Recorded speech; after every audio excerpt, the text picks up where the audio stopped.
the Magda. The further they walked, the quieter their surroundings became, until an unnatural, deathly silence fell across the forest around them. No birds sang high in the trees and no insects chirped or clicked in the low undergrowth. With the last of the harvest collected, the forest was already in the grip of the effects of autumn. Many of the forest's leaves had started to change to subtle shades of red and brown, and a few of the less hardy trees had even shed their leaves entirely, the skeletal limbs of their bare branches reaching up to claw at the pale grey sky. Jonah walked with confident purpose, his boots crunching the brittle twigs and dried foliage that covered the forest floor as he carried a sack of cured meats slung across his back. He made his way along the unmarked path he had memorized when he was a boy, many decades ago. Beside him, his son Petri trudged in silence, a sack of heavy produce slung over each of his thin shoulders. The boy's youthful rebelliousness smoldered in his eyes. Jonah saw it, but chose to ignore it. But that only fueled Petri's aggravation. "It's a waste," Petri muttered, his voice a taut whisper. "Does Magda really need our food? Why can't we just—" "Quiet!" Jonah snapped, his voice sharp and final.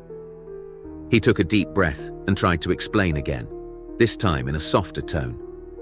"You must understand. It's not about need, Petri. It's about respect. We honor Magda, and Magda respects our right to live. Life out on the frontier is dangerous. Without Magda, the village would have burned long ago. You see, Magda protects us." Petri scowled, though he kept his gaze on the uneven trail. "But how? The preachers say the Emperor protects us." "Aye, he does," Jonah conceded. "But have you ever thought that maybe Magda is how he protects us? Probably best not to mention it to any of the preachers when they pass through, though. I don't think they'd understand." "Protect us from what? I've not seen anything bigger than a boar possum in these woods." Magda is why you haven't. There used to be many more villages down south that have long since been wiped off the map. We have Magda to thank for our prosperity. And one day, it will be your duty to give these offerings. The elders will see to it." As Jonah and Petri ventured deeper, the forest grew denser and darker as the canopy above choked out the feeble daylight. In the gloom, Petri stumbled over a raised root, catching himself just before he fell. "This is pointless. We could use this food for the village." He continued to complain. Jonah stopped and turned, his face stern but not angry. "Watch your footing and hold your tongue," he said, his voice low. "You will understand soon enough, my son. Until then, think of it as tradition." "Tradition?" Petri snorted, hoisting the sack higher on his shoulder. "Tradition is planting the crops and working the fields, not throwing it all away for some thing we've never even seen." "You think you're ready to decide what's pointless and what isn't?" Jonah said, shaking his head. "You don't have to see Magda to know it's there, and is not to be taken lightly. We will talk of it after the offering. Until then, heed me and do as you are bid." The wind stirred, carrying with it a faint, acrid smell that made Petri wrinkle his nose. He glanced to the side of the path and froze. Among the undergrowth, something pale jutted out of the earth. A bone. It was large, long, and splintered. It looked human. "What's that?" Petri whispered, pointing. Jonah followed his son's gaze and frowned. "Keep moving," he said curtly. "But—" "Keep moving." Petri bit back his questions and fell into step behind his father, though his curiosity gnawed at him. He glanced back at the bone as they passed, only to notice more of them half buried in the soil, like a child's playthings hastily tucked away and left to rot.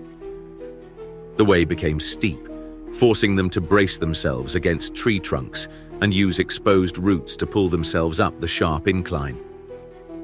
Petri's sack caught on a jagged branch, and as he pulled it free, his eyes caught something etched into the bark. It was the deep gash of impossibly large claw marks raked into the wood. "What could make scratches like that?" he asked, his voice trembling now. Jonah didn't answer immediately. He stopped, his shoulders tense, and placed a reassuring hand on Petri. It is as I told you, my son. This forest is older than you can imagine, and filled with horrors. But Magda is older still, and is a horror amongst horrors. He quickly made the sign of the Aquila. Forgive my rudeness, I misspoke. He quickly added. I simply meant that Magda is great and powerful, and we are eternally thankful for its protection. Do not fear, Petri. Do as you are told, and all will be well. A hot stew and a warm bed await your return. Let's keep moving. Jonah led the way as the terrain leveled off, though it was pockmarked with deep gouges and long trenches in the earth, as though something massive had dragged itself across their path multiple times. Jonah stepped and jumped over them without comment, but Petri hesitated, his stomach twisting. He'd never seen anything like it. Keep moving, Jonah prompted, his voice softer now. We're almost there. Petri obeyed, though each step felt heavier than the last. He could feel the weight of the sacks on his shoulders, the weight of his father's expectations, and, though it was probably his own paranoid imagination, the unseen weight of something watching them from the shadows. I don't understand the rules, Father. Why can't we look at Magda? What does it look like? Petri asked, to break the uncomfortable silence. Jonah's face hardened. I don't know, and I think it is best that way. My grandfather, he looked once, just once. He never spoke of it, because he could not. He cut out his tongue before the sun set that same day. That is all the explanation I need. Pay respect. Do not look and show no fear. Petri fell silent, his young mind wrestling with what he had said. He'd never met his great-grandfather, and this was the first time Jonah had ever mentioned him. Before he could ask more, the path ended abruptly at a clearing. It was an unnatural void of short grass in the middle of the dense, tangled forest. At its center was a flat rectangular stone, moss-covered and weathered. Jonah stopped at the edge, his nervous hand tightening around the sack he carried. Eyes down and stay quiet. Do exactly as I say, he murmured, his voice a low growl. Petri obeyed, his heart hammering as they stepped into the clearing. The oppressive silence wrapped around them, broken only by their labored breaths and the muted rustle of grain and produce in Petri's sacks. Together they approached the stone, their heads bowed. Kneeling, they placed their offerings upon the cold stone of the slab. The earthy scent of dirt and root vegetables mingled with the sour tang of fear sweat. Petri shifted uncomfortably, his knees pressing into the damp soil. What now? He whispered, his voice trembling. We wait, Jonah replied, his tone brooking no further questions. They became as silent as the unnerving quiet of the forest. It felt uncomfortable and oppressive to Petri as time seemed to slow to a crawl. Abruptly, a loud sound shattered the silence.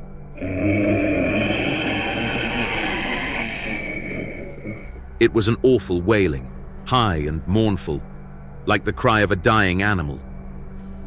Petri flinched, his body rigid, the sound chilling him to his marrow. It was followed by a loud crash as a tree somewhere in the forest ahead of them toppled over. Already fearful, he reacted instinctively to the loud noise, and before he could think, his head began to rise. A hand shot out, gripping the back of his neck like a vice. Down, Jonah hissed. Do not look. Do not move. Forcing Petri's face into the dirt and his gaze to the ground. Petri's breath hitched at the sound of crunching branches, as if something vast and heavy lumbered through the forest. The sounds drew closer, splintering the quiet, each crunch and snap causing Petri to flinch. His mind raced. He wanted to run, to scream, to break free and look just once. But his father's hand held him firm, anchoring his face down towards the ground. Petri heard a low rumble. A sound too deep to be a growl, too deliberate to be the wind, and uncomfortably close, as something massive jumped up and onto the stone, its weight making the earth itself tremble. Then the forest fell deathly quiet once more. After taking a deep breath, Jonah's voice cut through the thick silence, steady and ritualistic. Magda, we bring you the finest of this season's harvest. We hope that it pleases you. We offer it freely, with respect and gratitude.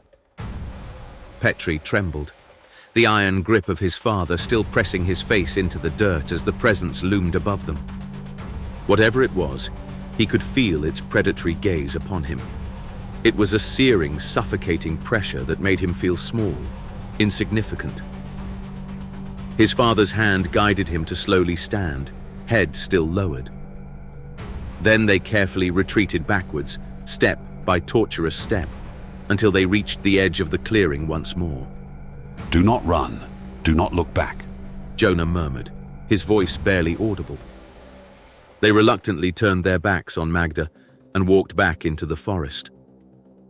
Petri's heart raced. The forest seemed scarier now, foreboding, as if the shadows ahead of them were darker and the silence even more unsettling than before. Though a part of him wanted to look back, Petri didn't dare. Behind them in the clearing, something growled and let out a shrill bestial cry, low and guttural.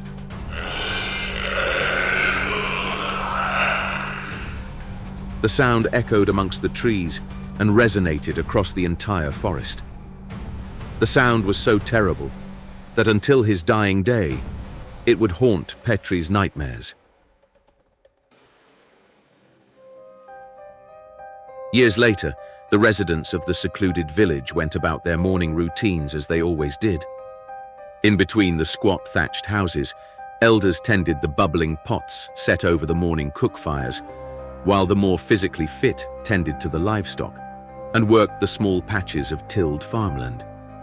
The first sign of Lord Gideon's arrival was the echo of hooves on the sole dirt road that led to the remote village. It began as a faint murmur and grew louder, heartbeat by heartbeat. Several men-at-arms rode at his flanks, their crimson tabards catching what little light broke through the clouds of the grey sky above. As was demanded of them in such instances, every resident stopped what they were doing to gather nervously in the village square. Such visits were rare and seldom brought glad tidings. Lord Gideon sat atop his black steed, his gilded armor adorned with the sigil of a radiant golden throne. He raised a gauntleted hand for silence, though none had dared to speak. Peasants, I bring excellent news, he began. The most glorious emperor of mankind, in his infinite divine wisdom, has called upon your sons to serve in his holy crusade among the stars. Today, they will be given the greatest honor one could hope for, to fight in his celestial realm. Rejoice, for their lives will have meaning beyond the toil of this wretched backward place.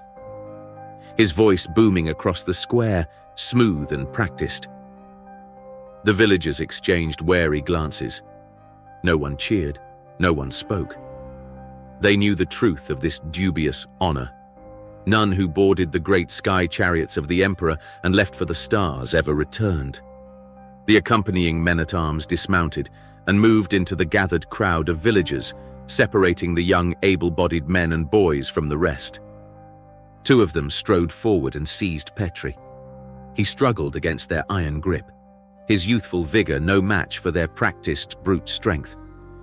Father! Please, Father! He cried out. Jonah pushed his way through the crowd and fell to his knees before Lord Gideon's horse, his hands trembling as they clasped in the sign of the Aquila across his chest. My lord, Jonah begged, his voice hoarse with desperation. please spare him. Spare them all. They are only boys. Surely the Emperor would not... A sharp kick from Gideon's armored boot cut him off, sending Jonah sprawling into the dirt. The villagers gasped, but did not intervene. They knew better than to challenge the will of the nobility. Gideon dismounted with a flourish, his long black cloak flapping majestically in the wind. He approached Jonah, who had dragged himself up onto his knees. You dare to question the divine will of he who sits immortal upon the golden throne. such disgraceful heresy. Gideon said coldly. And heresy must be punished. A group of men-at-arms rushed over to surround Jonah. As their boots and the butts of their halberds rained down on him, Jonah tried to shield himself with his arms. But their vicious blows found purchase all over his body. Eventually, Gideon raised his hand, halting the assault in an instant. Jonah lay sprawled in the dirt, his body badly battered. Blood dripped from his split lip, and his breath came in ragged, wheezing gasps, each one a struggle against the searing pain of his injured ribs. Petri continued to struggle, trying to break free from the men that still held him tightly, to run to his father's side. But he couldn't. They were simply too strong. Abruptly, a gauntleted hand seized Jonah's hair, yanking his head up with cruel force. Jonah let out a hoarse groan, the world spinning as Lord Gideon loomed over him, his face a mask of cold amusement. "Tell me, wretch," Gideon said, his voice smooth but edged with malice. "which of these pitiful hovels is yours?" Jonah's vision blurred, his swollen eyes barely able to focus. He knew that defiance would only bring more pain, and he had no strength left to endure it. His arm trembled as he raised it, a bloodied finger pointing toward a small thatched hut just off the village square. Lord Gideon smirked and let go, dropping Jonah's head like a discarded rag. "Burn it," Gideon said dismissively. His men-at-arms moved without hesitation. They strode to the nearest cooking fire, snatching up thick, smouldering logs, their embers glowing orange with the occasional flicker of flame.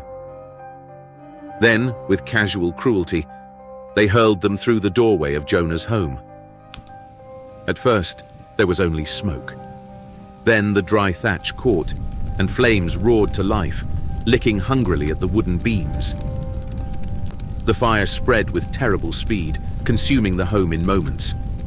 Glowing embers danced up into the air around a thick black column of smoke that rose up into the sky as a beacon of ruin, visible for miles. Jonah was completely powerless. All he could do is watch as the home he had built with his own two hands, the place where his wife had once sung as she cooked, where Petri had taken his first steps, was slowly consumed by a roaring inferno. "Let it serve as a reminder to all," Gideon said as he remounted his horse. "No slight against the divine Golden Emperor, or his loyal chosen, no matter how slight, shall go unpunished." The men-at-arms once again set about their work, rooting out any able-bodied males that would make for fitting tributes to send in the sky chariots to fight in the Emperor's celestial crusade. As Jonah's home and few possessions continued to burn, the smoke and the smell of fire was carried on the breeze deep into the forest. The usual chatter of birds and insects fell silent, replaced by a low, almost imperceptible rumble that resonated from the dark shadows between the trees. The men-at-arms seemed oblivious to the sound as they inspected the young men of the village, as if they were cattle at the market, such as checking their teeth, searching for signs of illness, and prodding at the muscles of their arms and legs to gauge their strength. But the villagers heard it. One by one, they dropped to their knees, pressing their foreheads to the dirt. No one dared look toward the forest, their faces contorted in mixtures of reverence and fear. Gideon smirked as he surveyed the sea of bowed heads, mistaking their actions for submission to his authority. "Finally, some respect," he sneered. "You recognize your rightful place, on your knees before your betters, as faithful servants of the Imperium." Hush whispers, barely louder than the wind, spread through the crowd like wildfire. "Magda!" Gideon's horse shifted beneath him, ears flicking back, snorting and stamping its hooves in obvious distress. Gideon pulled tightly on the reins, trying to bring it to heel. The men-at-arms, sensing a change in the situation, hesitated in their inspections and looked to their lord for instructions.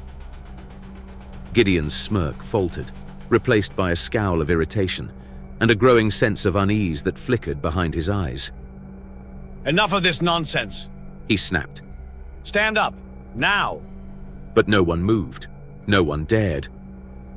Then the whispering stopped, and from the forest, Magda emerged. Its form stretched and shrank between blinks, indistinct and incomprehensible. Sometimes it loomed above the tallest tree, a towering, hunched form that blotted out the sun. The next, it was shriveled and shrunken, collapsing in on itself like something crushed by massive, unseen hands. It slowly slithered as it quickly galloped with impossible speed through the fields, a thing both serpentine and beastly, and then into the village and headed directly for the square.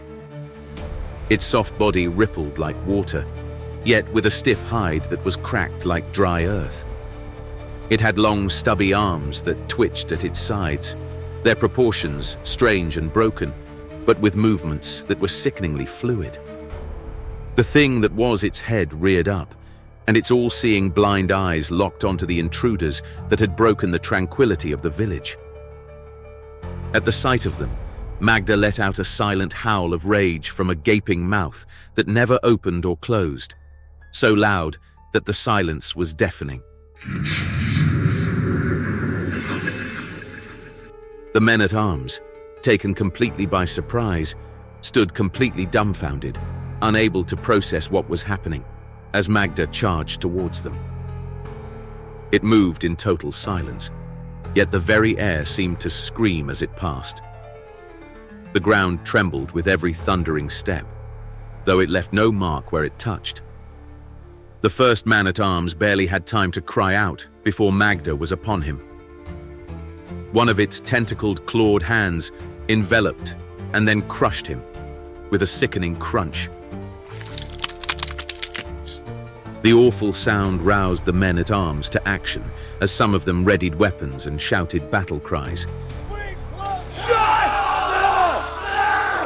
But many lost all sense of sanity and used their own weapons to end their own lives before Magda could reach them. A few dropped their halberds and tried to run, but they didn't make it far. Magda chased them down, its movements clumsily graceful, tearing through armor, flesh and bone, as if they were made of wet parchment as it barreled through them. As Magda eviscerated the last of the deserters, a soldier that had managed to retain his wits swung his halberd, seeking to slash it from behind. But the weapon's blade passed harmlessly through Magda's shifting form as though through smoke, to bury itself in the dirt. Before he could do anything else, Magda's long, stubby arms encircled him in a murderous embrace. Magda crushed him with such force that blood squirted from his eyes, nose, mouth and ears, before it released the crumpled body to fall to the ground like a broken doll. Stand and fight! Lord Gideon bellowed, his voice raw with fury and fear. He wrenched his sword free of its scabbard, the steel catching the flickering firelight, and ordered his men to form a defensive line in front of him. But his words rang hollow. The last of his men, wide-eyed and pale, hesitated, their hands slick with sweat as they shuffled into position to protect their lord. Magda slammed into them like a raging storm. With a scream, the first was wrenched from his feet by a long whip-like appendage that tossed him high into the air. He landed hard, head first. Bones cracked, snapping like dry branches as the spine broke and the body sagged and grotesquely folded over on top of itself. Once Magda was amongst them, clawed and blunt heavy appendages lashed out at the defenders, cutting and pulverizing them into bloodied lumps of mangled flesh. The men-at-arms that reacted quickly enough swung their halberds wildly, but they found themselves hacking at empty air as Magda's insubstantial body contorted and flexed in impossible ways to avoid their strikes. The last dropped to his knees, whispering a frantic prayer to the Emperor. But no salvation came, and Magda spared no one. As he watched his men be torn apart by this incomprehensible thing, Gideon's sword slipped from his trembling hand, to hit the ground with a clang. Stand and fight! He called again, but his voice was strained and hoarse from gazing at the Magda's mind-twisting visage. But there were none left to obey. His men lay in twisted heaps, their armor shattered, their bodies unrecognizable masses of blood and bone. Then, Magda turned to him. Gideon's warhorse reared in terror, frothing at the mouth as Magda approached, throwing him violently to the ground beside his dropped weapon. He barely had time to scramble to his feet before Magda reared up before him. Gideon looked up at Magda in all its awful, insane splendor. It was a terrible, terrible thing. Gideon snatched up his own sword, intent on using it to end his own life. But before he could, some kind of fleshy, spiraling nodule uncoiled from Magda and sliced off both his arms. He screamed. It shot out again, this time decapitating him, and the square fell silent, save for the crackling of burning thatch and the hushed, ragged breaths of the terrified villagers. They were splattered with blood and viscera, but otherwise unharmed as they remained prostrate. They dared not lift their heads as the hefty bulk of Magda noisily turned and then glided back towards the forest. But in those final moments, Petri couldn't help himself. The ghastly things he had heard, the warm blood that had been splattered across him. He had to know. He had to see. Slowly he raised his head and lifted his eyes. The village square was drenched in blood, entrails and lumps of flesh. He scanned towards the forest, and there, for the briefest of moments, he saw Magda as it slinked beyond the tree line. What he saw defied all reason. Petri gasped, and his breath caught in his throat. His pupils dilated as the vision of the indescribable thing burned itself into his fracturing mind. His body trembled and his knees buckled beneath him. Petri! Came the desperate cry of Jonah's voice as he looked over at his son and instantly understood what had happened. As quickly as his injured body would allow, he raced towards him. Petri reached out and picked up a fallen halberd and drove its spiked tip into his left eye with a sickening squelch. Blood poured down his face, but he didn't scream. Instead, he silently lined up the halberd to do the same to his other eye. Jonah reached him then and wrestled the weapon from his numb hands before restraining him in a tight embrace.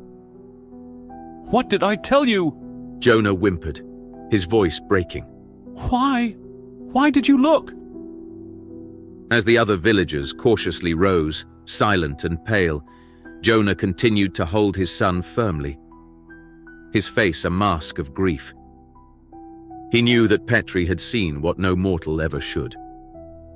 He had looked upon Magda, and he would never be the same.